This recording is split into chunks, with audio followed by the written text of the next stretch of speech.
Hello friends, welcome back in this new video. And before starting this video, I am going to share my short introduction.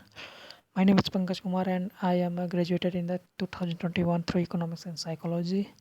And now I am moving into online business analyst and also a digital coach. And दोस्तों अगर आप हमारे इस channel पर नए आए हैं और हमारे वीडियो को नए पहली बार देख रहे हैं तो क्या करना है। अगर आप हमसे मनी मेकिंग से रिलेटेड कुछ माइंडसेट और मतलब नॉलेज के बारे में थोड़ा सा जुड़े रहने के लिए नॉलेज के बारे में अगर जुड़े रहना चाहते हैं तो हमें सिर्फ दो ही काम करना है जो कि आप जानते हैं। सब्सक्राइब बटन क्लिक करना है और उसके बाद बेल आइकन को प्रेस करना है। So let's start. चलिए शुरू करते हैं दोस्तों। जैसा कि फ्रेंड्स आपने थंबनेल पे देखा कि 5 principle of the wealth creation, धन बनाने के 5 सिद्धांत। दोस्तों क्या है कि इसको थोड़ा सा हम टॉपिक वाइज क्लियर करते जाएंगे। उससे पहले थोड़ा एक शॉर्ट स्टोरी के माध्यम से थोड़ा सा इसके बारे में जानते हैं। हमने एक बुक पढ़ रहे थे तो उसके थ्रू थोड़ा सा जानकारी हम लेंगे एक शॉर्ट स्टोरी के थ्रू। दोस्तों ये कहानी है आज से लगभग 5000 साल पुरानी, जो कि बेबीलोन साम्राज्य के समय, बेबीलोन की सभ्यता के समय। बेबीलोन जो कि आज खंडहर का रूप ले चुका है, लेकिन पुरातत्व विभाग के माध्यम से उसमें खुदाई में निकले कुछ मृदा पत्रों के माध्यम से उस प्राचीन समय के सिद्धांतों और बहुत सी ऐसी चीज़ें मिली हैं जिसके माध्यम से हम पता लगा सकते हैं कि हाँ, बेबीलोन वास्तव में बहुत ही एक समृद्धशाली साम्राज्य रहा था, उस समय था, लगभग आज से 5000 साल पहले। दोस्तों क्या है कि उसमें एक बेबीलोन साम्राज्य में एक बहुत ही अमीर व्यक्ति रहता था जिसका नाम अरकाद था। अरकाद का एक पुत्र था जिसका नाम नवाजीर था। दोस्तों वहाँ की बेबीलोन का एक, जैसा कि हमारे यहाँ भी परंपरा है और वहाँ पे भी यही परंपरा थी कि हम कोई भी अमीर व्यक्ति का जो संपत्ति होता था उसका मालिक उसके बाद उसका पुत्र मतलब होता था, और उसका पुत्र चाहे लायक हो या ना लायक हो, मतलब कोई फ़र्क नहीं पड़ता था, उसको उसकी संपत्ति, उसके पिता की संपत्ति सौंप दी जाती थी, मतलब एक विरासत के तौर पर। तो ऐसा ही कुछ था, लेकिन अरकाद को, जो कि एक बहुत ही धनी आदमी था बेबीलोन का, ये कह सकते हैं कि बेबीलोन का सबसे अमीर आदमी था। तो उसको ये सब अच्छा नहीं लगता था। वो उसकी सोच थोड़ा सा अलग थी। वह ऐसा चाहता था कि वो अपनी संपत्ति अपने पुत्र को तभी देगा जब उसका पुत्र इसके लायक होगा, जब उसका पुत्र वो बता सकेगा कि हाँ, साबित कर सकेगा कि हाँ वो इस संपत्ति के लायक है। तो वो अपने पुत्र को एक दिन बुलाता है, बोलता है कि देखो नवाजीर, देखो तुम हमारी संपत्ति का मालिक तभी बन सकते हो जब अगर तुम ये सिद्ध कर दो कि तुम इस संपत्ति के लायक हो। मैं तुम्हें कुछ रुपए देता हूँ, कुछ पैसे देता हूँ, और इस तुम 10 साल के अंतराल में कुछ इतना पैसे, इससे कुछ पैसे कमा कर दिखाओ और कुछ धन बना कर दिखाओ। तो उसे दे देता है कुछ पैसे, और उसके साथ साथ वो एक मृदा पत्र पे लिखी कुछ नियम और शर्तें लिख देता है, जो कि धन बनाने के कुछ 5 सिद्धांतों के रूप में था। तो नवाजीर थोड़ा सा यंग होता है और वो सोचता है कि हम मैं ऐसा कर लूँगा, और वो ऐसा करके मतलब निकल जाता है घर से। और बहुत देशों की यात्रा करने के बाद वो बिना सिद्धांत को पढ़े समझे वो सोचता रहा था कि हम पैसे बना लेंगे, लेकिन ऐसा कुछ नहीं हो पाता। वह अपनी सारी संपत्ति खो देता है और अंततः वह विचार करने लगता है कि पिताजी ने हमें कुछ मनी दिए थे, कुछ पैसे दिए थे, कहीं ऐसा ना हो कि मैं उतना भी मनी नहीं बना सकूं। तो वो ऐसा विचार करता है कि कम से कम मैं ऐसा कुछ करूं कि उनके द्वारा दी हुई संपत्ति को मैं फिर से वापस कर लूं और कम से कम उतना ही बना सकूं। तो इसी तरीके से वह शुरू करता है और वो मृदा पत्र को निकालता है और उसमें दिए गए सिद्धांतों को पढ़ करके वो फिर से अगले 5 सालों के अंतराल में वह काफ़ी अच्छी खासी धन इकट्ठा कर लेता है और अपने पिताजी के पास वापस आता है। तो वह पिताजी के अपने पास आने के बाद वह अपनी पूरी जर्नी के बारे में उन्हें बताता है। तो उस आगे की कहानी को थोड़ा हम स्किप करते हैं। हम फोकस करते हैं कि वह 5 सिद्धांत क्या थे। वह 5 सिद्धांत के देखिए, ये 5 ये 5 सिद्धांत आज से लगभग 5000 साल पहले जो काम करते थे वो आज भी काम करते हैं। और इसकी मतलब सराहना इंग्लैंड के 2 मतलब प्रोफेसर मतलब इसकी सराहना किए हैं, और उन्होंने बताया है कि काफ़ी अच्छी खासी मतलब उस समय के सिद्धांत थे जो कि आज भी लागू करते हैं। देखिए, सिद्धांत हमेशा एक ही होता है। सिद्धांत हमेशा एक ही होता है, जैसे कि गुरुत्वाकर्षण का सिद्धांत है, वो हमेशा मतलब सार्वत्रिक मतलब हमेशा हमेशा के लिए रहेगा। आज से 1000 साल पहले जो था मतलब न्यूटन के पहले भी था गुरुत्वाकर्षण, आज भी है और आने वाले समय भी रहेगा ही रहेगा। सिद्धांत हमेशा कभी नहीं बदलते हैं। तो हमें यहाँ पे फोकस करते हैं सिद्धांत के ऊपर। ठीक है, चलिए आगे वाली स्लाइड पे चलते हैं। दोस्तों, पहला सिद्धांत है, जितना भी कमाओ save 10% of your monthly income. मतलब मंथ में जितना भी कमाओ आप, उसका 10% आपको सेव करना है, बचाना है। जैसे कि अधिकतर लोग इसमें कहते हैं कि भाई मेरी इनकम उतना ही नहीं है कि मैं 10% बचा सकूं। मेरी इनकम इतना ही है कि मेरे खर्च करने के बाद भी मेरी जो ज़रूरतें हैं पूरी नहीं हो पाती हैं। देखिए, इस बुक में हमने थोड़ा जो पढ़ा था, जो नॉलेज लिया हूँ, मतलब मुझे थोड़ा कुछ याद आ रहा है। इसमें क्या है कि वो बताते हैं कि देखिए, किसी भी व्यक्ति की इच्छाएं जो है कि कभी नहीं मर सकती हैं। मतलब इच्छाएं हमेशा तत्पर रहती हैं, एक के बाद एक। तो आप इस तरीके से कभी नहीं कर सकते कि भाई मेरा कभी भी पूरा हो सकता है। आपकी ज़रूरतें कभी पूरी नहीं हो सकती हैं, राइट। एक के बाद एक नया माइंडसेट, मतलब सोच के ऊपर डिपेंड करता है आपकी ज़रूरतें। अगर एक समस्या अगर दूर हो जाएगी, आप सोचेंगे कि अब आप खड़े हैं तो सोचेंगे बैठ जाएं, ठीक है। बैठने के बाद आपको मन में ये होगा कि थोड़ा सा जगह मिल जाए तो थोड़ा सा मैं हम और मतलब थोड़ा सा लेट लूँ और कमर सीधी कर लूँ, राइट।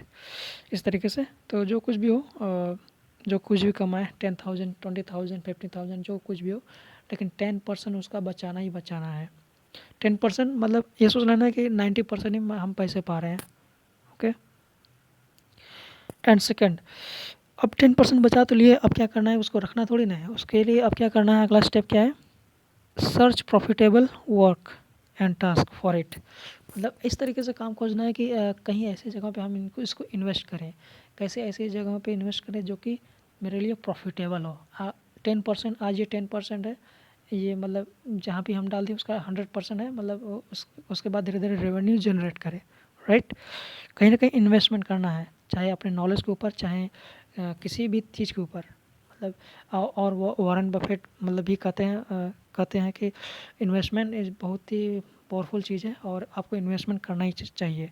और आगे भी हम थोड़ा सा इसके बाद कंसिडर करेंगे कि किस चीज़ के ऊपर मतलब रिटर्न बहुत ज़्यादा मिलता है, ओके। अगर दोस्तों अब इन्वेस्टमेंट करना है आपको और पैसे आपके पास कुछ हो गए हैं और इन्वेस्टमेंट करना चाहते हैं, तो क्या है कि अ, अगर आप कार मतलब कुछ ऐसे कुछ नहीं पा रहे हैं, मतलब कि किस चीज़ में इन्वेस्टमेंट करना चाहिए, तो आपको क्या करना है कि ऐसे लोगों को खोजना है, ठीक है। ठीक, ऐसे लोगों को खोजना है जो कि इसके बारे में बताएं, मतलब वो इन्वेस्टमेंट के ऐसी जगहों पे बताएं कि हाँ यहाँ पे इन्वेस्टमेंट करो और यहाँ पे इन्वेस्टमेंट नहीं मत करो, यहाँ पे इन्वेस्टमेंट करो और जिससे कि तुम्हें फ़ायदा होगा, ठीक है। उनके मतलब वाइज पीपल एंड एक्सपर्ट जो कि इसका एक्सपर्ट हैं। आप एक्सपर्ट लोगों से सलाह ले सकते हैं, जो आसपास में जो कोई भी आपके आसपास में व्यक्ति है, या फिर इंटरनेट पर सर्च करके, या फिर कोई भी ऐसा व्यक्ति आपको लगे कि हाँ ये बता सकते हैं कि इन्वेस्टमेंट कहाँ करना चाहिए। देखिए, अगर आप हमसे पूछेंगे कि हमने कहाँ इन्वेस्टमेंट करी है, मतलब मैं इन्वेस्टमेंट कर चुका हूँ और काफ़ी अच्छा खासा मतलब वहाँ से मतलब अभी तो नहीं कुछ ज़्यादा कुछ खास, लेकिन हाँ एक तरीके से नॉलेज बहुत अच्छा खासा मतलब ले रहा हूँ मैं। देखिए, वॉरेन बफेट भी कहते हैं, वॉरेन बफेट के बारे में थोड़ा सा मैं इंट्रोडक्शन देना चाहूँगा, क्योंकि वो तो आप जानते होंगे कि वो दुनिया के बहुत बड़े इन्वेस्टर हैं। लेकिन दोस्तों, एक कंपनी है जो एप्पल, शायद एप्पल है ना, हाँ एप्पल में एप्पल के जितना सीईओ मतलब जितना पैसा ईयरली एनुअल मतलब जितना नहीं कमा पाते हैं उसे उनसे ज़्यादा ये एप्पल कंपनी से इन्वेस्टमेंट के थ्रू मतलब कमा लेते हैं। सोचिए बस खाली इन्वेस्टमेंट किए हैं और उससे ज़्यादा वहाँ के जितना सीईओ नहीं कमा पा रहे हैं एक साल में, उसे उनसे ज़्यादा ये कमा रहे हैं केवल इस इन्वेस्टमेंट करके। ये पावर ऑफ इन्वेस्टमेंट है। और वो बोलते हैं कि दुनिया के सबसे बेस्ट जगह है इन्वेस्टमेंट करने के लिए, वो ये है कि आप अपने आप पे करें इन्वेस्टमेंट, आप अपने खुद पे करें। अगर आप ऑनलाइन बिजनेस के थ्रू मतलब नॉलेज लेना चाहते हैं तो कोई ऐसे व्यक्ति को समझिए जो कि ऑनलाइन बिजनेस कर रहा है या फिर कुछ नॉलेज ले रहा है, और या फिर मतलब रिसर्च कीजिए। ठीक, ओके। और नोआजीर के पिताजी जो कि अरकाद, जो कि बहुत ही बेबीलोन के सबसे अमीर आदमी थे, उन्होंने अपने 5 प्रिंसिपल ऑफ वेल्थ क्रिएशन में चौथे नंबर पर उन्होंने लिखा है कि अगर पैसा धन उससे बड़ी तेज़ी से निकल जाता है, उस व्यक्ति से बड़ी तेज़ी से निकल जाता है जो जो ये सोचता है कि वो अपने अपने अनुसार मतलब वो अपने तरीके से कि हम इसमें इन्वेस्ट, कोई इसमें नहीं कर रहा है, इस चीज़ में कोई इन्वेस्टमेंट नहीं कर रहा है, कोई भी नहीं कर रहा है, तो हम कर लेंगे, तो मतलब ऐसा कर लेंगे। ये धन गंवाने का सबसे बेहतरीन तरीका है। तो ये ऐसा ना करिए, और कम से कम ये ना करिए कि वाइज पर्सन यानी कि वाइज जो पीपल हैं और उससे जो एक्सपर्ट हैं, इन्वेस्टर के जो इन्वेस्टमेंट करने के जो एक्सपर्ट लोग हैं, वो सलाह ना दें, ऐसी जगहों पे इन्वेस्टमेंट ना करें। कम से कम जैसा कि अगर आपको एप्स बनाना है या फिर मोटापे से बचना है, तो ये तो पक्का है कि आपको थोड़ा सा एक्सरसाइज करना चाहिए। ठीक है, एक्सरसाइज करना चाहिए, लेकिन मान लीजिए एक्सरसाइज नहीं करते हैं तो एक काम नहीं करना पड़ेगा जो कि मतलब ऐसे मतलब फैटी फूड तो कम से कम खाना बंद करना पड़ेगा। मतलब कि जितना इम्पोर्टेंट है किसी चीज़ को करना, और उससे भी ज़्यादा इम्पोर्टेंट है कि उसके लिए क्या नहीं करना है। Okay, right. एंड फिफ्थ, अगर देखिए अगर आप चाहते हैं want to earn impossible income through this money, जैसे कि आप चाहते हैं कि जैसे आज के समय में बहुत सारी चीज़ें आ गई हैं, जैसे कि इनमें क्रिप्टो करेंसीज, ओके, बहुत सारी चीज़ों में ट्रेडिंग सारी चीज़ें, ट्रेडिंग ऐप लोग मतलब बहुत सारे लोग लेकर आ गए हैं। ये सब करो और काफ़ी अच्छा खासा मतलब 200% 300% मतलब ऐसे ऐसे करके अर्निंग कर लो। दोस्तों ये तरीके से गैम्बलिंग हो गया, और आप इसमें कभी भी आगे नहीं बढ़ सकते हो। जितनी तेज़ी से पैसे आप कमाओगे उतनी तेज़ी से आप पैसे गंवा भी सकते हो, राइट।